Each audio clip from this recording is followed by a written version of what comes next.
बंदगी का साधन नाम। मनुष्य जन्म की महत्ता सिद्ध करते हुए हजरत शाह हुसैन ने जीव को बार बार ईश्वर की भक्ति यानी नाम की कमाई करने का उपदेश दिया है, क्योंकि ईश्वर का नाम ही ईश्वर से मिलाप का असल साधन है। आप कहते हैं, हर दम नाम समाल साइंदा ए अवसर ए दावरे, अर्थात मनुष्य जन्म प्रभु के नाम का ध्यान करने और उसके साथ मिलाप करने का सुनहरी अवसर है। बंदा बनाया जाप कूं, तू केहा लुबाना पाप कूं, अर्थात तुझे प्रभु का नाम जपने के लिए पैदा किया गया है। तू प्रभु का नाम भूलकर पापों में क्यों ग्रस्त होता है? इसी प्रश्न के उत्तर में हजरत शाह हुसैन की काफी है। आप इस काफी के खास पहलुओं का जिक्र करते हैं। असा कितकू शेख सदावना कर बैठियां मंगल गावना, इश्क फकीरां दी टोहनी इक वस्त अगोचर जोहनी, असा हरदम रब त्यावना। असा होर ना किसे आखना, असा नाम साइंदा पाखना, एक तकिया तेरा राखना, असा मन आपना समझावना। असा अंदर बाहर लाल है, असा मुर्शिद नाल प्यार है, असा एहो वणच वपार है, असा जिਉਂਦਿਆਂ मर जावना। कर बैठियां मंगल गावना का भाव है कि हम अपनी सुरत प्रभु के नाम के साथ जोड़कर रखते हैं। एक वस्त अगोचर जोहनी, हम अपने अंदर से परमेश्वर और उसके नाम का वह सार पदार्थ तलाश कर रहे हैं जो मन इंद्रियों की हद से परे है। असा हरदम रब त्यावना, हम श्वास श्वास ईश्वर के नाम का सुमिरन करते हुए ध्यान को अंदर उसके प्रकाश में लीन करने का यत्न करते हैं। असा होर ना किसे आखना, असा नाम साइंदा पाखना, हमने भक्ति के अन्य सभी साधन एक तरफ रख दिए हैं और हमारा पूरा ध्यान हरि के नाम का सुमिरन करने में लगा रहता है। एक तकिया तेरा राखना, हमने दूसरे सब सहारे छोड़कर एक मालिक का आश्रय ले लिया है। असा मन आपना समझावना, हम मन को वश में करने के लिए पूरा यत्न कर रहे हैं, क्योंकि मन ही प्रभु से मिलाप के रास्ते में बड़ी रुकावट है और मन जब भी वश में आता है अंदर नाम का अमृत पीकर आता है। असा अंदर बाहर लाल है, असा मुर्शिद नाल प्यार है, हमारा मुर्शिद से सच्चा प्यार है। हम मुर्शिद की समझाई हुई युक्ति के अनुसार लगातार प्रभु के नाम का जाप करते रहते हैं, जिसके फलस्वरूप हमें अंदर बाहर हर जगह परमेश्वर के दर्शन होने शुरू हो गए हैं। आपने इन कुछ एक पंक्तियों में अपने सारे उपदेश को स्पष्ट कर दिया है। आप समझा रहे हैं कि भक्ति केवल एक ईश्वर की करनी चाहिए और ईश्वर की भक्ति का एकमात्र साधन ईश्वर का नाम है। मुर्शिद का प्रेम उसकी समझाई युक्ति के अनुसार ध्यान अंदर प्रभु के नाम से जोड़ने के रूप में प्रकट होना चाहिए। प्रभु की तरह उसका नाम भी अगम अगोचर है। वे मन इंद्रियों की पकड़ से परे है। जो भाग्यशाली मुरीद मुर्शिद की समझाई युक्ति के अनुसार प्रभु की महिमा गाना शुरू कर देता है, प्रभु के नाम का सुमिरन शुरू कर देता है, वह मन को वश में करके प्रभु से मिलाप करने में सफल हो जाता है। उसको अंदर बाहर हर जगह प्रभु के दर्शन होने शुरू हो जाते हैं। हजरत शाह हुसैन नाम की महिमा करते हैं। सुरत दा ताना निरत दा बाणा, हर हर पेटा वुण जिंदे नी, काहे झूरे ते झक मारे, राम भजन बिन बाजी हारे, बीजिया ही सो लूण जिंदे नी। नाम में धुन भी है और प्रकाश भी है। संतों महात्माओं ने आत्मा की नाम यानी शब्द धुन सुनने वाली शक्ति को सुरत और नाम के प्रकाश को देखने वाली शक्ति को निरत कहा है। आप संकेत करते हैं, हर हर पेटा वन जिंदेनी तथा राम भजन बिन बाजी हारे। राम भजन का भाव परमेश्वर के नाम का ध्यान करना है। आप सुरत द्वारा प्रभु के नाम की धुन को सुनने और निरत द्वारा नाम का प्रकाश देखने को सच का कपड़ा बुनना अर्थात परमेश्वर रूपी सत्य की भक्ति करना कह रहे हैं। आप कहते हैं कि जो साधक राम के नाम में ध्यान लगाता है, लिव अंदर राम नाम से जोड़ लेता है, वह सत्य यानी परमेश्वर की पहचान करके जीवन की बाजी जीत लेता है। जो अज्ञानी नाम रूपी सच्चे साधन को छोड़कर अन्य साधनों में समय बर्बाद करता है, वह जीवन की बाजी हार जाता है और उसको किए हुए कर्मों का फल भोगना पड़ता है। इसमें ये भाव छिपा हुआ है कि कर्मों के नाश का एकमात्र साधन प्रभु के नाम की कमाई है।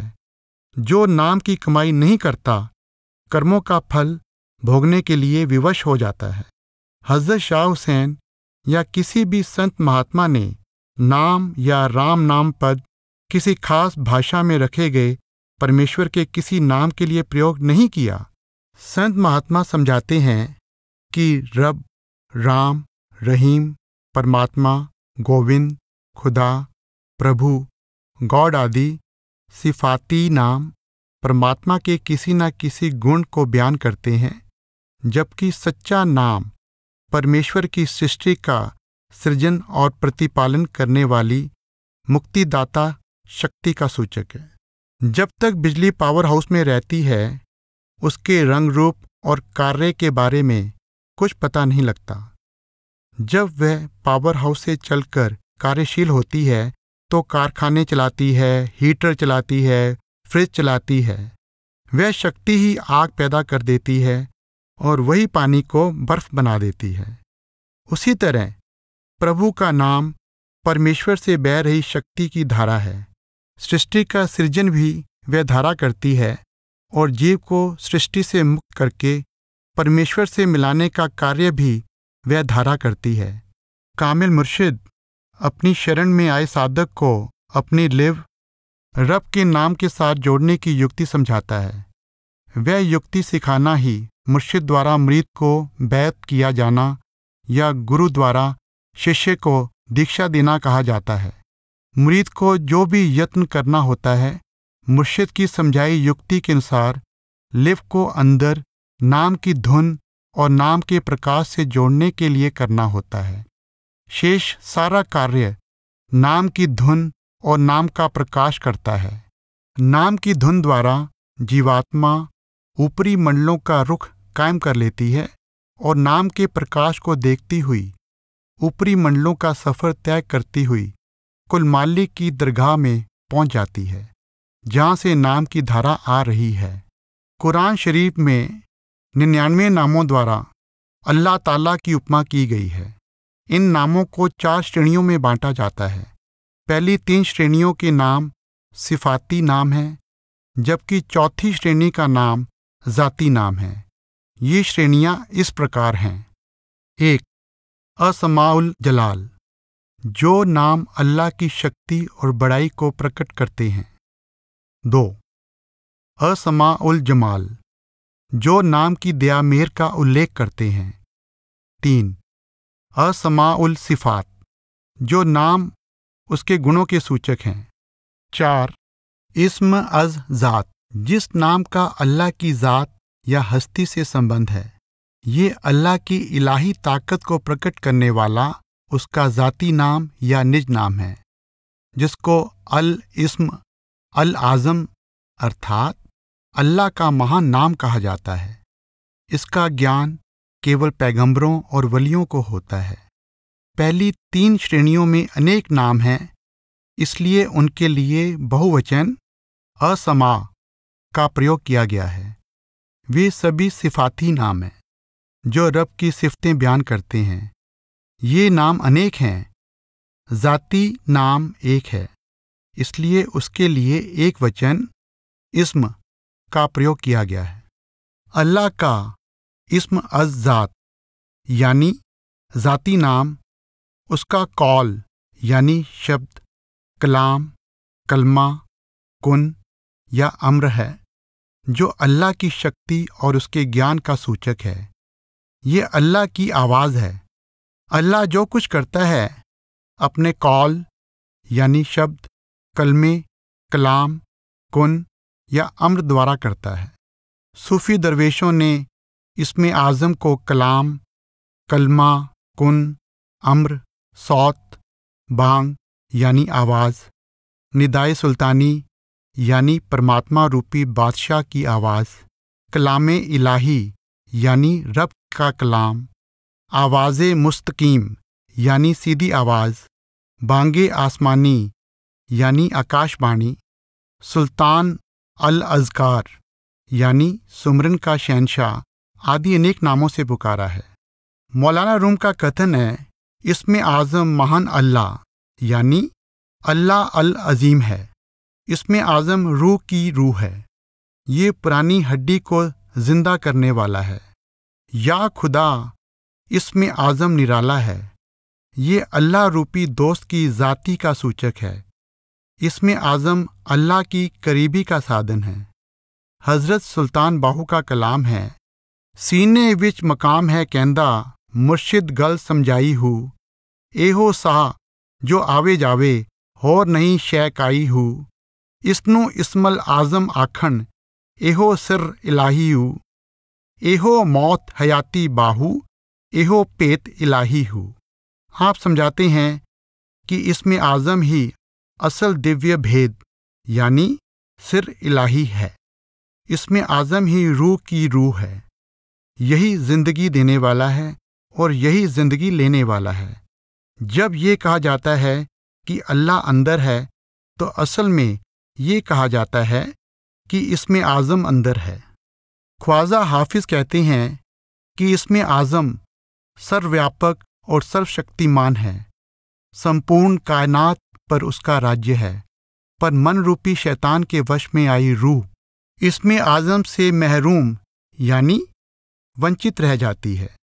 जो इसमें आज़म से नहीं जुड़ा वह मन रूपी शैतान के अधीन है। जो इसमें आज़म से जुड़ गया है अल्लाह के हुक्म में आ गया है। बर अहरमन ना ताबत अनवारे इसमें आज़म मुल्के आ तुसत व खातम फरमा हर आँची ख्वाही।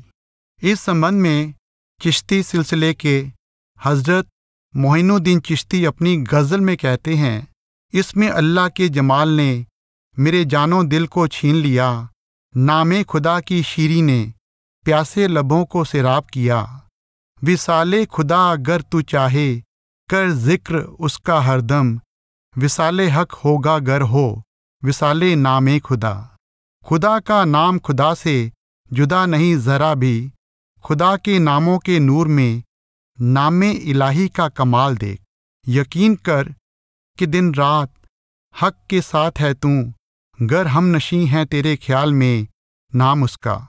है मुबारक गर भरे उड़ान तू ऊंचे मंडलों की, उड़े जो साथ लेके तू बुलंद नाम उसका। नाम उसका जो सुनूं गर सो जान हो मेरी, निसार उस पे है ऐसा शौहरत भरा नाम उसका। खुदा के नाम से मोहिन कैसे मायूस है, खुदा के नाम से मायूसी ही तो है मलाल उसका। आप प्रभु के नाम की महिमा करते हुए कह रहे हैं कि प्रभु का नाम प्रभु का रूप है। ये प्रभु के सब गुणों से भरपूर है और यही प्रभु से मिलाप का सच्चा साधन है।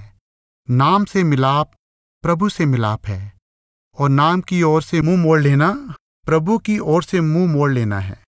उस नाम को ही भारतीय संतों ने शब्द, अनहद शब्द, सच्ची वाणी, धुर की वाणी, अखंड कीर्तन आदि अनेक नामों से पुकारा है।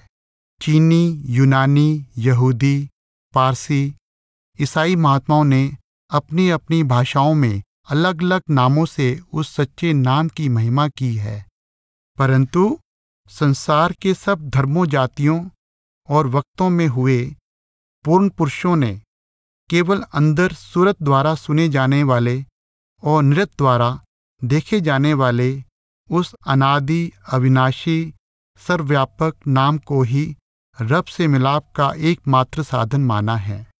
इस चर्चा के संदर्भ में हज़रत शाह हुसैन द्वारा की गई नाम की महिमा को सही रूप में समझाना आसान हो जाएगा। आप कहते हैं, सिमरा में सास गिरास वो, मैं श्वास श्वास कुल मालिक के नाम का सुमरन करता रहता हूँ। कह हुसैन फ़कीर निमाणा, हरदम साईं साईं। ये निमाणा फ़कीर श्वास श्वास कुल मालिक का सुमरन करता रहता है। आप कहते हैं, लोक लाज कुल की मर्यादा, डाल सज्जन वल चली आ। कह हुसैन फ़कीर साईंदा, नाम तेरे मैं हुल्ली आ। मेरे मालिक, मैंने लोकलाज और भक्ति के परंपरागत साधन एक और रख दिए हैं। मेरे अंदर तेरे नाम का इश्क समा गया है। मैं अन्य सब साधन छोड़कर केवल नाम की कमाई में लग गया हूँ। कुम चरखड़िया वे, तेरी कत्तन वाली जीवे, नलियां वट्टन वाली जीवे। हरदम नाम समाल साईंदा, तां तू अस्थिर थीवें। चरखा बोले साईं साईं, बायड़ बोले तू। कहे हुसैन फ़कीर साईंदा, मैं नाही सब तू। आप कहते हैं कि धन्य वह जीवात्मा जो शरीर रूपी चरखे पर सदा प्रभु के नाम का सूत काटती रहती है। ऐसी खुशकिस्मत जीवात्मा जिसका रोम रोम कुल मालिक के नाम का सुमरन करता है, आपा भाव से मुक्त हो जाती है। उसको अंदर बाहर हर जगह परमात्मा व्यापक दिखाई देता है। अस्थिर का अर्थ है निश्चल। ऐसी भाग्यशाली जीवात्मा जन्म मरण के चक्कर से मुक्त हो जाती है और उसको परम पद की प्राप्ति हो जाती है। रब्बा, मेरे गोडे दे हेठ परोटरा, मैं कतनी हाँ चाई चाई। तन तंबूर रगां दियां तारां, मैं जपनी हाँ साईं साईं। दिल मेरे विच एहो गुजरी, मैं सच्चे स्यों न्यों लाई। मेरे प्रभु, मेरे घुटने के नीचे पुनियों वाली टोकरी है और मैं बहुत खुशी से नाम का सूत काट रही हूँ। मेरा शरीर रबाब और मेरा रोम रोम तारों के समान है। मेरा रोम रोम तेरा नाम जप रहा है। मेरी एक ही तमन्ना है कि मेरे दिल में सच्चे साईं का प्रेम बस जाए। हजरत शाह हुसैन ने मैं जपनी हाँ साईं साईं को मैं सच्चे स्यों न्यों लाई के साथ जोड़ा है। रब का इश्क बातों का विषय नहीं है। ये इश्क रब के नाम का ध्यान करने में प्रकट होना चाहिए। रब का नाम रब का रूप है। नाम का प्रेम ही रब का प्रेम है और नाम का प्रेम ही रब के साथ मिलाप का असल साधन है। सुत्ती रही कुल लखनी, जागी वड भागी, जागन की बिद सो लहे जिस अंतर लागी। कह हुसैन सहेलियो शौ कित विद पाईऐ, कर साहिब दी बंदगी रैन जागृत रही है। कुल मालिक के भक्तों का बंदे की खुशकिस्मती और बदकिस्मती परखने का अपना अलग आधार है। आप कहते हैं, जो लोग परमात्मा की इबादत में जागते हैं, सचेत होकर परमात्मा की भक्ति करते हैं, वे खुशकिस्मत हैं। जो लोग प्रभु की भक्ति की ओर से अचेत रहते हैं और गहरी निद्रा में रात गुजार देते हैं, वे बदकिस्मत हैं। सचेत होकर जागते हुए प्रभु की भक्ति में वही लगते हैं जिनके अंदर संसार के मोह की बजाय प्रभु का इश्क समा जाता है। हजरत शाह हुसैन संकेत करते हैं कि प्रभु से बिछड़ी जीवात्मा केवल उसके प्रेम द्वारा उससे मिलाप कर सकती है और वह प्रेम जीवन रूपी रात में सचेत होकर प्रभु के नाम की कमाई करने के रूप में प्रकट होना चाहिए। सब जग ढूंढ बथेरा मैनू, तुद बिन होर न पाउंदा। शाह हुसैन पया दर तेरे, तालिब तैंडे नाउ दा। तुद बिन और न पाउंदा को तालिब तैंडे नाउ दा से जोड़ने से स्पष्ट हो जाता है कि आप प्रभु और उसके नाम को एक कह रहे हैं। आप कहते हैं कि संसार की कोई भी चीज प्रभु और उसके नाम के समान नहीं हो सकती। मात पिता भाई सुत बनिता, ना अल्लाह कोई जानदा। कह हुसैन फकीर निमाणा, बाकी नाम साईंदा रहंदा। अंत समय कोई सगा संबंधी साथ नहीं जाता। केवल प्रभु का नाम साथ जाता है। कित गुण लगेंगी शोनू प्यारी, अंदर तेरे कूड़ा वत गयोई, मोल न दित्तियु ब्युहारी। कत्तन सिखनी वलिए कुड़िए, चढ़ियां लोड़ें खारी। तन टुट्टी अटेरन पन्ना, चरखे दी करकारी। कहे हुसैन फकीर साइंदा, अमला बाज खुआरी। हे अल्लड़ जीवात्मा, अगर तू प्रियतम से विवाह करना चाहती है तो उसके नाम का सूत काटने की विधि सीख। तेरे अंदर संसार के मोह का कूड़ा भरा हुआ है। तू नाम की कमाई द्वारा वह कूड़ा साफ करने का उपाय नहीं करती।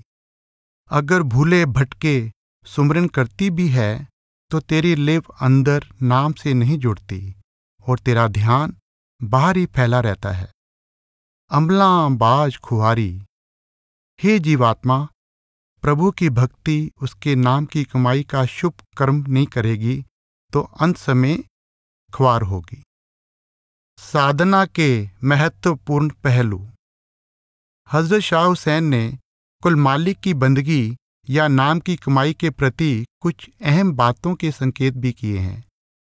आप पहला संकेत ये करते हैं, मत्ती देनी हां बाल इयाणे नू, पंजा नदियां दे मुंह आयो, केहा दोस मुहाणे नू। दारू लाया लगदा नाही, पुछनी हां वैद सिहाणे नू।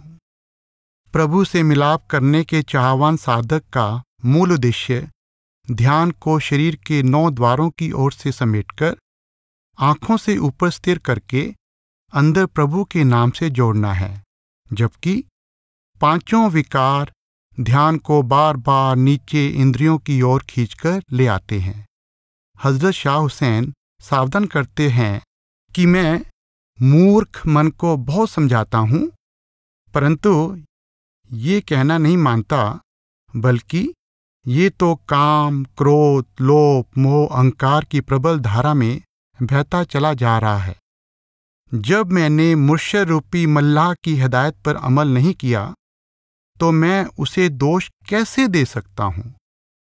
मैं मुर्शिद रूपी समझदार वैद्य से पूछता हूँ कि मन के 5 विकारों में बह जाने के कारण नाम की कमाई की दवा काम क्यों नहीं कर रही?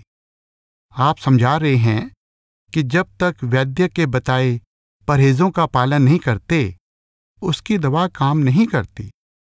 मुर्शिद रूपी वैद्य की नाम की कमाई की दवा उस वक्त ही काम करती है जब मन को विषय विकारों और इंद्रियों के भोगों से दूर रखते हैं।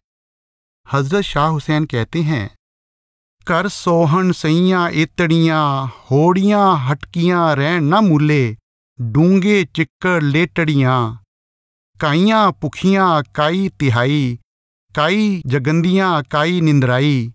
कईयां सखियां धुंध मचाई, पंजा बेड़ी वहन लुड़ाई। सब कर दियां मंझ बेतड़ियां। 5 सखियां इक्को जेहियां, हुक्म संजो इकट्ठियां होइयां। जो पंजां नू धागा पाए, सा सबराई कंत रिझाए। कहे हुसैन बिशर्मी सैयां, आए पवन अचेतड़ियां। आप सावधान करते हैं कि शरीर रूपी घर के अंदर 5 इंद्रियों का निवास है। 5 ही बहुत सुंदर हैं पर मुंह जोर हैं। लाख यत्न करने पर भी ये वश में नहीं आती और जीव को भोगों और विषय विकारों की दलदल में खींच कर ले जाती हैं। इन इंद्रियों में से किसी को किसी एक भोग की भूख है, दूसरी को अन्य किसी भोग की प्यास है। कोई जीव को पल भर के लिए सचेत करती है तो दूसरी शीघ्र उसको दोबारा अचेत कर देती है। ये 5 अंदर उपद्रव करती रहती हैं। जिस तरह घर का भेदी घर में चोरी करता है, उसी तरह ये घर की भेदी इंद्रियां जीवन की बेड़ी को भवसागर में बहा देती हैं। ये 5 सखियां एक समान बहुत शक्तिशाली हैं। ये प्रभु के हुक्म से शरीर का हिस्सा बनी हैं। इनको दासियां बनाकर शरीर के साथ लगाया गया था, परंतु ये हाकिम बन गई हैं। होना तो ये चाहिए था कि मन आत्मा के वश में होता, और इंद्रियां मन के वश में होती, परंतु वर्तमान अवस्था में मन आत्मा पर हावी हो गया है और इंद्रियां मन पर हावी हो गई हैं। मन और आत्मा की गांठ बंधी हुई है, जिस कारण जो भी इंद्री चाहती है वह मन और आत्मा को अपने घाट पर खींच कर ले जाती है। इस तरह मन काम, क्रोध, लोभ, मोह, अहंकार आदि विकारों में लिप्त हो जाता है। कह हुसैन बिशर्मी सैयां, आए पवन अचेतड़ियां। ये जीव को खबर नहीं होने देती और अचानक उसको इंद्रियों के भोगों और विषय विकारों में प्रवृत्त कर देती हैं। काम में ध्यान नीचे गिरता है, क्रोध में ध्यान फैलता है और मन लोभ एवं मोह के कारण माया के जगत से बन जाता है तथा अहंकार में मुंह जोर होकर मन चाहे कर्म करता है, जिस कारण जीव किए हुए कर्मों के फल भोगने के लिए विवश हो जाता है। जो पंजानु धागा पाए, सा सबराई कंथ रिझाए। जो भाग्यशाली जीवात्मा परमेश्वर की भक्ति और नाम की कमाई द्वारा पांचों इंद्रियों और पांचों विकारों को वश में कर लेती है, वह ध्यान को आंखों से ऊपर एकाग्र करके परमेश्वर के नाम द्वारा अपनी पहचान करके परमेश्वर की पहचान करने में सफल हो जाती है। इस तरह उसको अपने प्रियतम परमेश्वर की प्रसन्नता का सौभाग्य प्राप्त हो जाता है। आप कहते हैं, चूहड़ी हां दरबार दी, ध्यान दी छजली, ज्ञान दा झाड़ू काम क्रोध नित झाड़ दी। ज्ञान दा झाड़ू का भाव परमेश्वर के नाम का सुमरन है और ध्यान दी छजली का अर्थ मुर्शिद के स्वरूप का ध्यान है। ज्यों ज्यों जीव मुर्शिद की समझाई युक्ति के अनुसार नाम का सुमरन करता है, उसकी सूरत आंखों से ऊपर एकाग्र होनी शुरू हो जाती है। वहां एकाग्र हुई सूरत मुर्शिद के ध्यान द्वारा आंखों से ऊपर स्थिर हो जाती है तो अंदर नाम की धुन सुनाई देने लगती है और नाम का प्रकाश दिखाई देने लगता है। ज्यों ज्यों साधक सूरत को नाम की धुन और प्रकाश में लीन करता जाता है, उसको अंतर में नाम का दिव्य अमृत मिलता है, जिसको पीकर मन अपने आप विकारों की ओर से उपराम हो जाता है। इसको आपने काम क्रोध नित झाड़ दी का नाम दिया है। आप दूसरा साधनात्मक संकेत ये करते हैं, झुम्मे झूम खेल लै मंज वेड़े, जपदियां नू हर नेड़े, इस वेड़े विच मकना हाथी, संगल नाल कहेड़े, कहे हुसैन फकीर साईंदा, जागदियां कौन छेड़े। आप कहते हैं कि साधक तो 9 द्वार पार करके 10वें द्वार में दाखिल होना चाहता है। मन रूपी मस्त मुंह जोर हाथी उसका मार्ग रोकने का यत्न करता है। जागदियां कौन छेड़े से भाव स्पष्ट हो जाता है कि जो साधक मुर्शिद की समझाई युक्ति के अनुसार हरि के नाम का जाप करता रहता है, उसकी सूरत 9 द्वार पार करके 10वें घर में दाखिल होकर ऊपर चढ़ाई करनी शुरू कर देती है।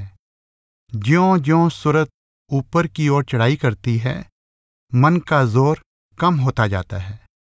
आप कहते हैं, शरीर रूपी आंगन के अंदर जाकर हरि का नाम जपने वालों का अंदर ही हरि से मिलाप हो जाता है। वेड़े दे विच नदियां वगण, बेड़े लख हजार, कित्ती इस विच डुबदी डिठी, कित्ती लंगी पार। शरीर के अंदर विषय विकारों की विकराल नदियां भी हैं और पार ले जाने वाले नाम के बेड़े भी हैं। अनेक लोग विषयों की नदियों में डूब जाते हैं और कुछ लोग नाम के बेड़े पर चढ़कर भवसागर से पार चले जाते हैं। इस वेड़े दे 9 दरवाजे, 10वें कुफल चढ़ाई, तिस दरवाजे दी महरम नाही, जित शौ आवे जाई। शरीर रूपी घर के 9 द्वार बाहर की ओर खुलते हैं। 2 आंखें, 2 कान, 2 नासिका के छेद, मुंह और मलमूत्र के 2 स्थान, ये 9 द्वार स्पष्ट दिखाई देते हैं। पर 10वां द्वार जो आंखों से ऊपर है, अदृश्य है। प्रभु रूपी प्रियतम का दीदार उस द्वार में प्रवेश करके ही किया जा सकता है। जिसको ये द्वार खोलने का भेद ना पता हो, वह उसके अंदर दाखिल होकर प्रियतम के दर्शन नहीं कर सकता। वेड़े दे विच आला सोहे, आले दे विच ताकी दे विच सेज वछावां, अपने पिया संग राती। आंखों से ऊपर 10वें द्वार को पार करने पर आत्मा ऊपरी मंडलों में चढ़ाई करनी शुरू कर देती है और मंजिल दर मंजिल प्रियतम के देश में पहुंच जाती है। मन का उदय स्थान दूसरा रूहानी मंडल त्रिकुटी है। जब सूरत उस मंडल को पार कर जाती है तो मन के पंजे से आजाद हो जाती है। इसको आपने आले देविच ताकी का नाम दिया है। अपने पिया संगराती जब सूरत त्रिकुटी को पार कर जाती है तो उसको प्रियतम के देश मकामे हक यानी सचखंड पहुंचने का सौभाग्य प्राप्त हो जाता है। साईं बुल्ले शाह के कलाम में भी यही भाव झलक रहा है। इस वेड़े दे 9 दरवाजे 10वां गुप्त रखाती, ओस गली दी में सा न जाना, जहां आवे पिया जाती। आप आगे कहते हैं, इस वेड़े विच आला सौंदा, आले दे विच ताकी दे विच सेज विछावां, नाल पिया संग राती। हजरत शाह हुसैन प्रियतम के मिलाप का दृश्य प्रस्तुत करते हैं। माही माही कूक दी, मैं आपे रांझण होई, रांझण मैनू सब कोई आखो, हीर ना आखो कोई। जिस शौ नू मैं ढूंढदी वत्तां, ढूंढ लद्दा शौ सोई। कहे हुसैन सादां दे मिलियां, निकल भूल गयो ई। साईं बुल्ले शाह ने यही भाव इस प्रकार प्रकट किया है। रांझा रांझा करदी नी मैं आपे रांझा होई, सद्दो नी मैनू तीदो रांझा, हीर ना आखो कोई। रांझा मैं रांझे विच, होर ख्याल ना कोई। हजरत शाह हुसैन साईं बुल्ले शाह से बहुत पहले हुए हैं, परंतु दोनों ने एक ही शैली में एक समान भाव प्रकट किया है। महापुरुष वास्तव में ये समझाना चाहते हैं कि जो जिसकी इबादत करता है उसका रूप हो जाता है। आप साधना से संबंधित तीसरा संकेत ये करते हैं, दर्द विछोड़े दा हाल नी मैं किनू आखां, सूला मार दीवानी कीती, बिरहूं पिया साडे ख्याल, नी मैं किनू आखां। सूलां दी रोटी दुखां दा लावण, हड्डां दा बालण बाल, नी मैं किनू आखां।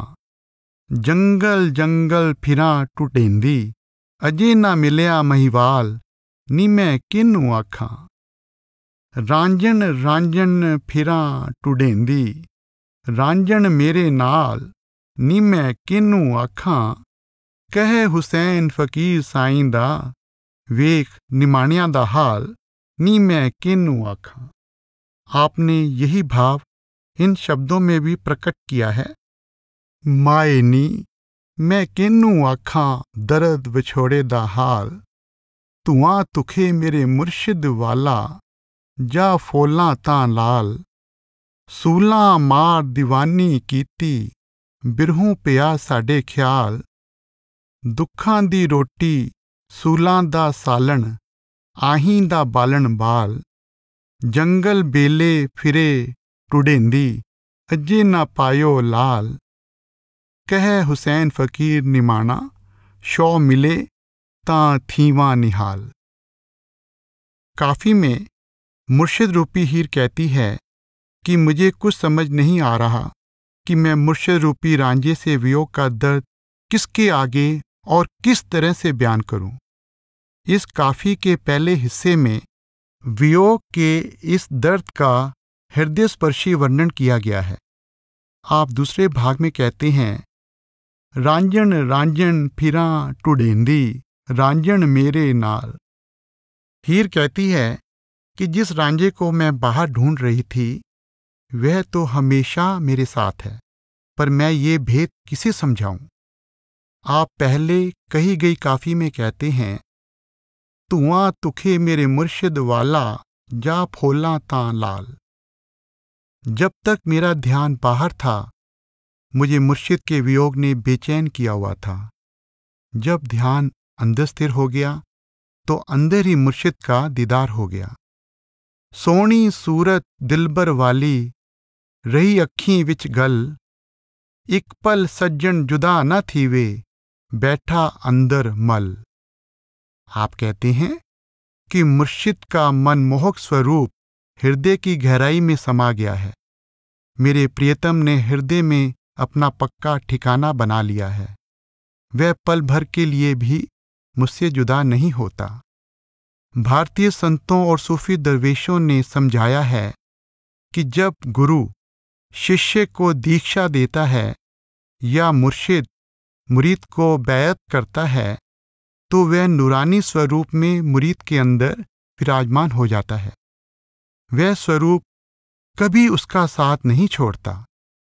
चाहे मुर्शिद सैकड़ों मील दूर चला जाए या मुर्शिद देह का चोला भी त्याग जाए, फिर भी वह स्वरूप सदा अंदर स्थिर रहता है।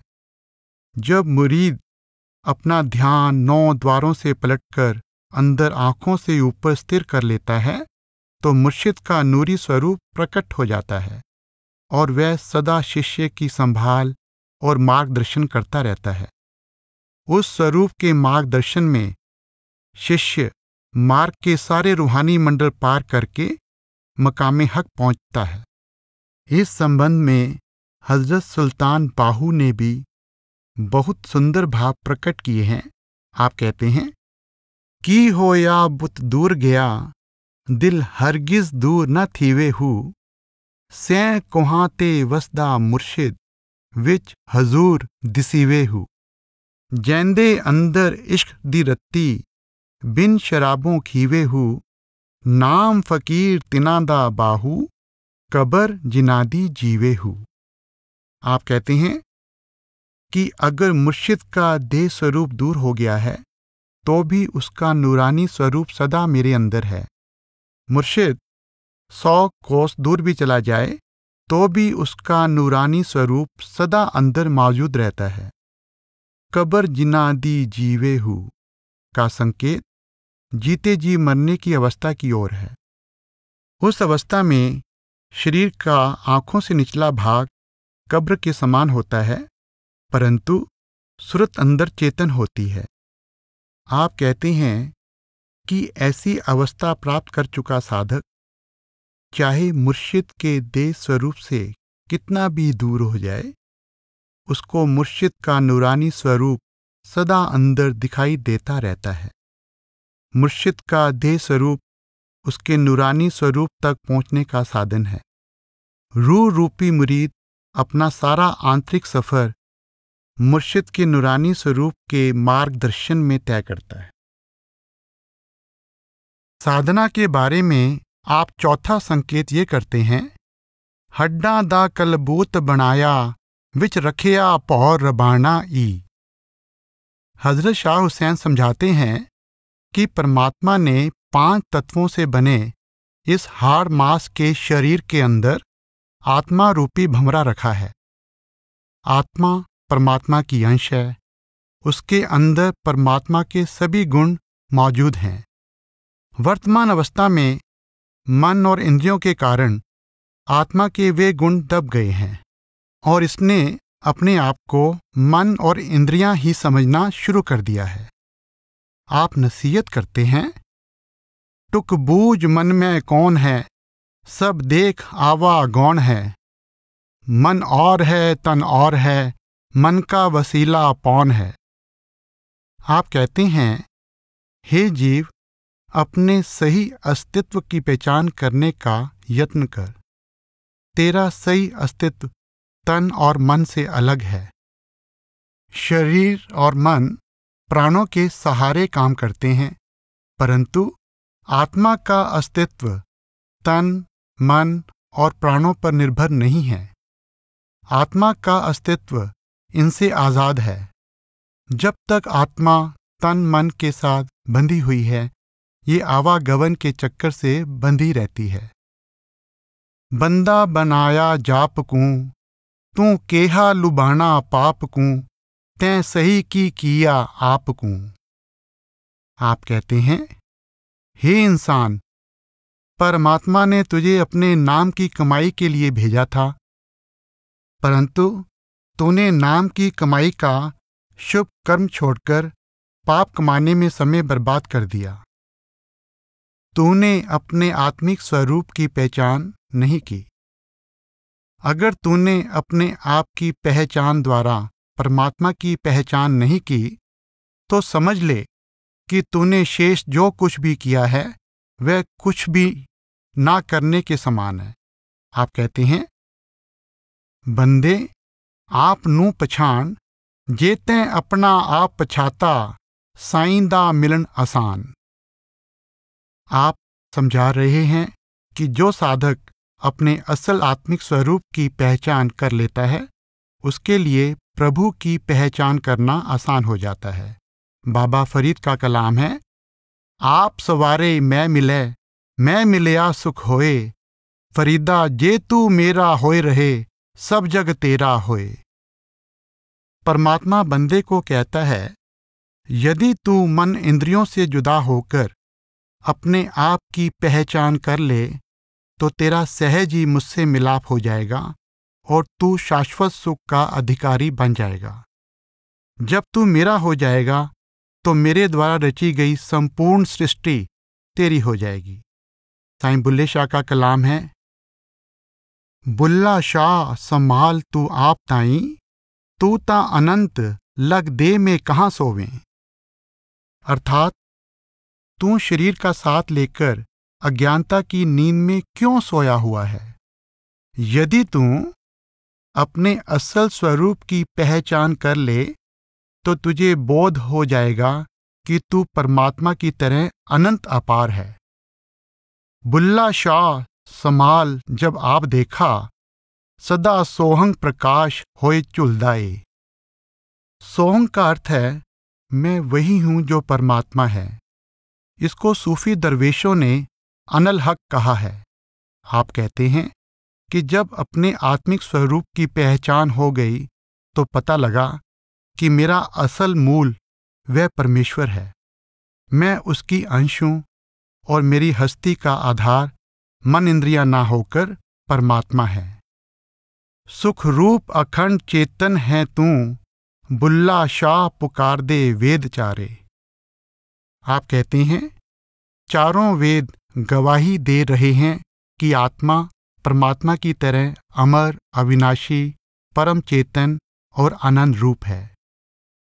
बुल्ला शाह संभाल तू आप ताई, तू ता सदा आनंद है चानना है। हे जीव, तू अपनी पहचान तो कर।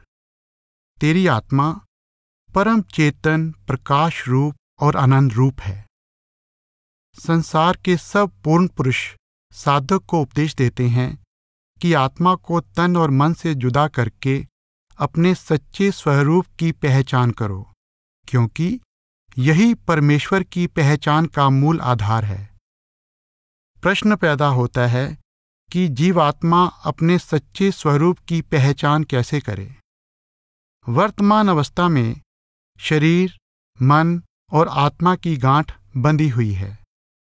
साधक द्वारा अपने आप की पहचान करना वह रूहानी साधना है जिसमें ध्यान को शरीर के 9 द्वारों से समेटकर आंखों से ऊपर एकाग्र किया जाता है। इससे शरीर का आंखों से नीचे का भाग मुर्दे के समान हो जाता है। इसे हजरत शाह हुसैन ने जीते जी मरना कहा है।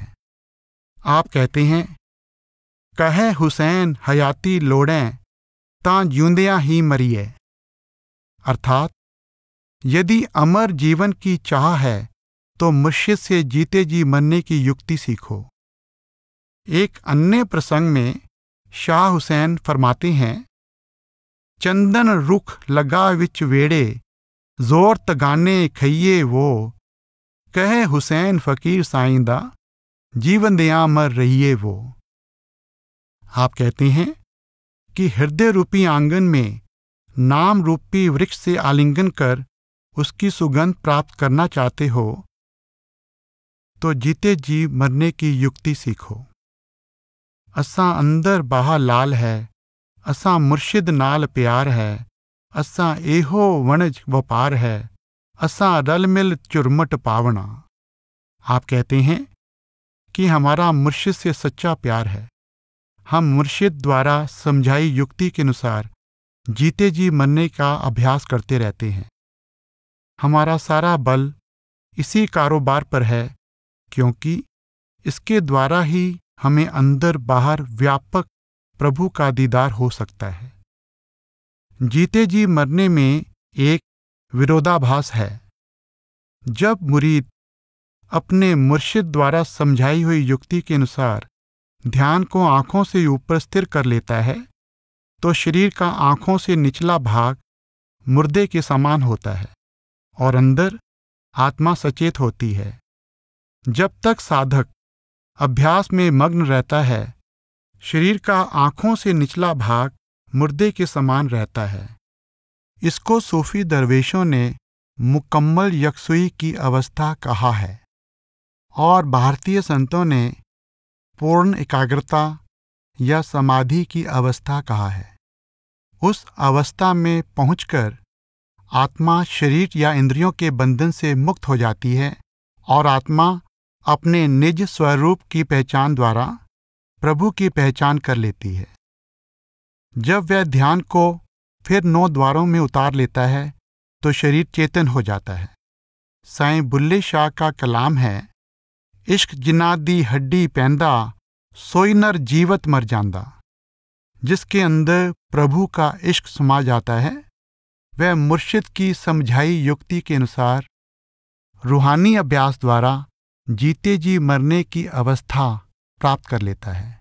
आप कहते हैं, मुतु कब्ल अन तमुतु होया, मोयानु मार जवाली ओ यार, बुल्ला शौ मेरे कर आया, कर कर नाच वखाली ओ यार। आप हदीस के संदर्भ में कहते हैं कि जीते जी मरने का अभ्यास करना चाहिए। इससे शरीर की ओर से मुर्दा हुई चेतना अंदर जिंदा हो जाती है। इससे हृदय आनंद से भर जाता है और पति परमेश्वर से मिलाप का सौभाग्य प्राप्त हो जाता है। आप कहते हैं, करा नसीयत वड्डी जे कोई, सुनकर दिल ते लावेगा, मोए तां रोजे हशर नु उठन, आशिक ना मर जावेगा, जे तू मरे मरन तो अगे, मरने दा मुल पावेगा।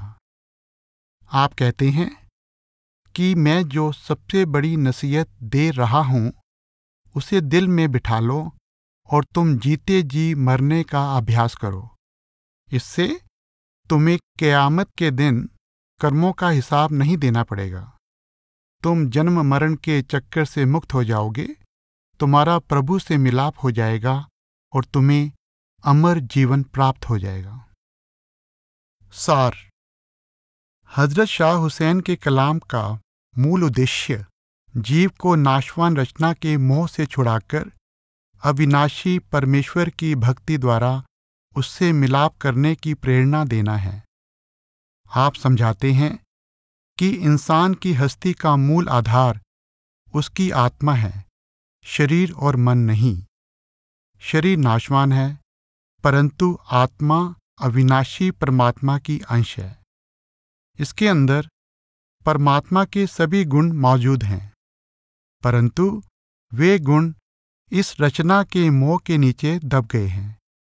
आप समझाते हैं कि जब तक जीव इस रचना के मोह में फंसा रहता है, तब तक प्रभु से बिछड़कर जन्म मरण के दुखदायक चक्कर से बंधा रहता है। जब तक उसके अंदर परमात्मा का प्रेम जागृत नहीं होता, वह संसार के मोह से छुटकारा नहीं पा सकता। हजरत शाह हुसैन जीव को बार बार परमेश्वर से प्रेम करने की प्रेरणा देते हैं, ताकि ये रचना के मोह जाल से छुटकारा हासिल करके परमात्मा से मिलाप कर ले। हजरत शाह हुसैन समझाते हैं कि परमात्मा से अलग होना जीवात्मा के सब दुखों का मूल कारण है। और उसको सच्चा, स्थायी और पूर्ण आनंद केवल परमात्मा के मिलाप द्वारा ही मिल सकता है। हजरत शाह हुसैन जीव को माया में संसार और शरीर की असलियत के प्रति सचेत करते हैं। आप समझाते हैं कि संसार भी नाशवान है, शरीर भी नाशवान है। संसार की कोई भी चीज अंत समय साथ नहीं जाती। संसार के सब रिश्ते नाते स्वार्थ के हैं। यहाँ कोई भी किसी का सच्चा मित्र संबंधी नहीं है। दुनियावी शक्लों और पदार्थों और शरीर का मोह सुख का साधन नहीं, दुख का कारण है। आप समझाते हैं कि वह सर्वशक्तिमान, सर्वव्यापक, सर्वज्ञाता, कृपालु और दयालु प्रभु ही जीव का एकमात्र सच्चा सहारा है। आप जीव के अंदर परमेश्वर का प्रेम भरोसा पैदा करना चाहते हैं ताकि वह उससे मिलाप के लिए प्रयास करे। मायामयी रचना का अंग बनने से पहले आत्मा परमात्मा के निज धाम में आनंद मग्न थी। इसके अंदर परमात्मा की प्रीत समाई हुई थी। जब से ये परमात्मा से अलग होकर इस रचना का अंग बनी है, वह प्रीत रचना के मोह के नीचे दब गई है। वह स्वाभाविक प्रीत दब तो सकती है, परंतु कभी भी नाश नहीं हो सकती। मुर्शिद की संगति से वह प्रीत पुनः जागृत हो जाती है। वह प्रीत जीव की परमात्मा से वियोग की पीड़ा को तीव्र कर देती है और उसके अंदर परमेश्वर से मिलाप की प्रबल अभिलाषा पैदा कर देती है। विरह की पीड़ा जीव को जगत के मोह से उपराम करती है, परमात्मा के प्रेम को प्रबल करती है तथा जीव को परमात्मा की भक्ति और नाम की कमाई की ओर प्रेरित करती है। इस तरह विरह ही परमात्मा से मिलाप का साधन बन जाता है। हजरत शाह हुसैन समझाते हैं कि कुल मालिक के हुक्म से रचना का अंग बना जीव केवल कुल मालिक की दया मेहर द्वारा ही उससे मिलाप कर सकता है। कुल मालिक मुर्शिद का रूप धारण करके जीव पर दया मेहर करता है। कामिल मुर्शिद निराकार प्रभु का साकार रूप होता है, वह भी प्रेम का रूप होता है। कामिल मुर्शिद मुरीद के अंदर अपना और परमेश्वर का प्रेम जागृत करके उसे विकसित करता है। वह मुरीद को प्रभु भक्ति की प्रेरणा देता है और उसको अपनी लिव अंदर परमेश्वर के नाम के साथ जोड़ने की युक्ति सिखाता है। हजरत शाह हुसैन समझाते हैं कि इंसान को तरह तरह की पूजा भक्ति का ख्याल छोड़कर केवल एक कुल मालिक की पूजा भक्ति की ओर ध्यान देना चाहिए। आप समझाते हैं कि प्रभु भी अंदर है और उसका नाम जो उससे मिलाप का एकमात्र साधन है वह भी अंदर है।